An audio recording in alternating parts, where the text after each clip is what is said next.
Welcome. Today's story is about the billionaire's daughter and the street hawker, the rich girl no one wanted. Aisha had always lived in luxury, surrounded by wealth, yet carrying a burden no money could erase. Despite her beauty and privileged life, she suffered from a rare medical condition that caused an unbearable body odor. People whispered about her, avoided her, and even her father, Chief Alhaji Ibrahim, seemed ashamed of her presence. One sweaty afternoon, as she sat in her black SUV stuck in Lagos traffic, she grew increasingly frustrated. She scrolled through her phone, impatient as the sound of honking cars and vendors shouting filled the air. Suddenly, the car's driver, Mama Titi, softly covered her nose. The odor inside the vehicle had intensified. Aisha frowned. A street hawker approached the car, balancing a tray of plantain chips, bottled water, and gala. He was young, his eyes filled with energy and warmth, untouched by the harshness of life struggles. Unlike the others, he didn't recoil or whisper behind his hands.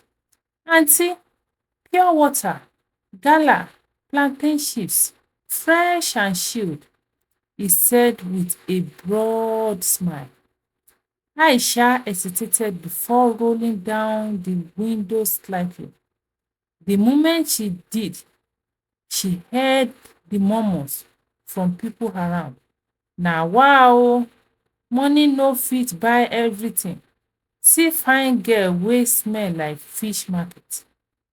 Their words stung, but she ignored them. She met the hawker's gaze and softly asked, how much is the plantain chips?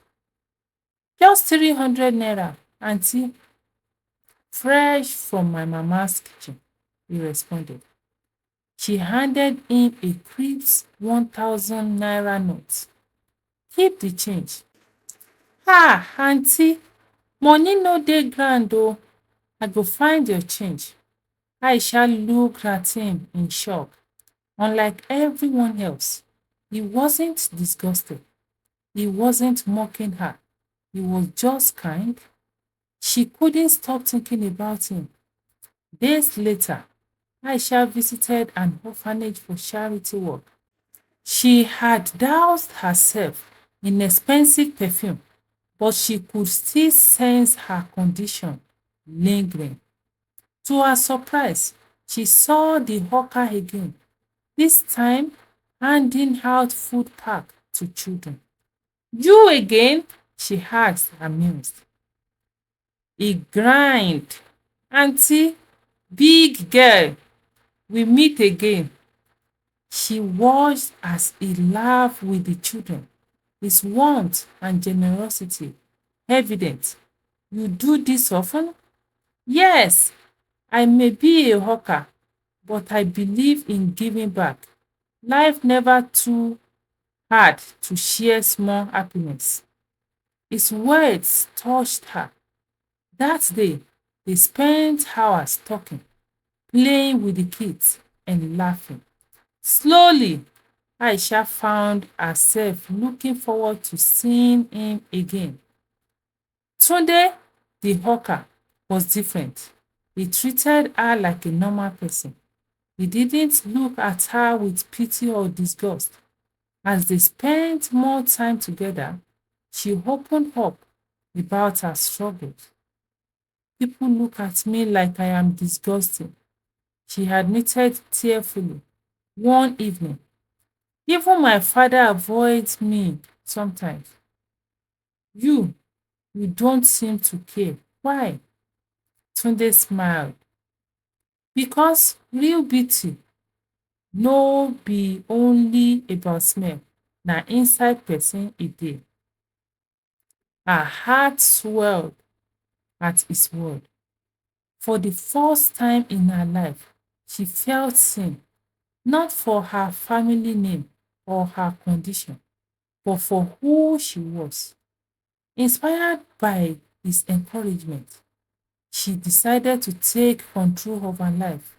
She researched medical treatment, experimented with traditional remedies, and even started dressing in beautiful African fabrics, embracing her heritage.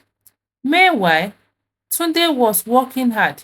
He started saving money, determined to elevate himself beyond street hawking. He refused to let the circumstance define him. But when her father found out about their growing friendship, he was furious. Aisha, how can you disgrace this family by associating with a common hawker? He bellowed. Do you know who you are? She held her ground. Daddy, he is the only one who doesn't see me as a monster. He treats me like I am normal. If you don't stop seeing that boy, forget about being my daughter. She was devastated, but she refused to abandon today. Meanwhile, he faced his own battles. His fellow hawkers mocked him. Tunde, you wan follow billionaire pikin? You dey mad? She no fit marry person like you. He began to doubt himself, but his mother reminded him, my son, love no dey look money or condition. If she loves you, hold am tight. Determined, Aisha made a bold decision. She left the country for her medical treatment, hopeful that she could finally overcome her condition. Before she left, she found Tunde and took his hand in hers. Promise me, if I come back, you will still be here. Tunde squeezed her hand. I go wait, no matter how long. 1 year later, Aisha returned. Her treatment had worked. She had never felt so free, but as she stepped off the plane, she was nervous. Had Tunde moved on? Would he still see her the same way? Then she heard the familiar voice. Auntie big girl, you don't come back. Tears streamed down her face as she rushed into his arms. For the first time, she truly felt accepted. Words of her return spread, and even her father could no longer deny the change in her. More so, Tunde was no longer a hawker. He had started an online business selling local snacks, and it had taken off. Chief Ibrahim saw his daughter happiness and the determination of the young man she had chosen. Today, he said one evening, take care of my daughter. She fought for you. Now fight for her. The love had defied social status, ridicule, and rejection had won. Aisha and Tunde opened a foundation for underprivileged children, ensuring that no one else would feel like an outcast as they walked hand in hand into their future. Aisha finally understood true love was never about money, perfection, or status. It was about acceptance, resilience, and finding someone who saw beyond flaws. And for the first time in her life, she knew she had found exactly that. This story teaches us that true love is not about money, perfection, but acceptance and perseverance. Aisha and Tunde settled in their new life together. working hand in hand to build their foundation for the underprivileged children. Their story had inspired many, and donations began pouring in from across the country. With Aisha's business acumen and Tunde's grassroots understanding of the struggle people faced, they created an institution that not only provided education and shelter, but also empowered young entrepreneurs. One day, as Aisha and Tunde walked through their newly built school, Chief Ibrahim arrived unexpectedly.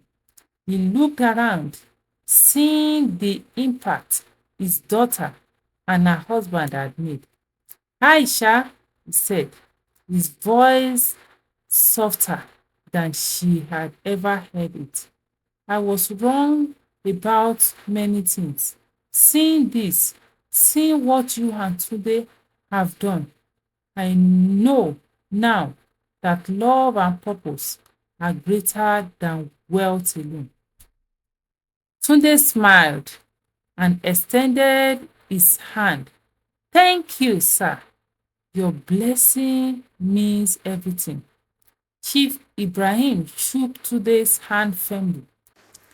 Take care of her, he said, and take care of this legacy you are building together.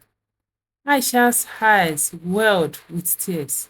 Her father had finally accepted not just Tunde, but the life she had chosen for herself. As they celebrated that night with their community, Aisha and Tunde looked at each other and smiled.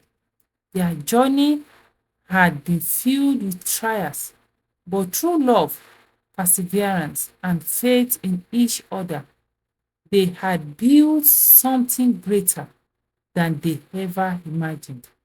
And so their story continued, proving that love knows no class, no barrier, only the power of two hearts willing to fight for each other. Thank you for watching this story. If you enjoyed it, don't forget to like, follow, share, and subscribe. Your support keeps us growing and help bring more amazing stories to life. See you in the next video. Bye.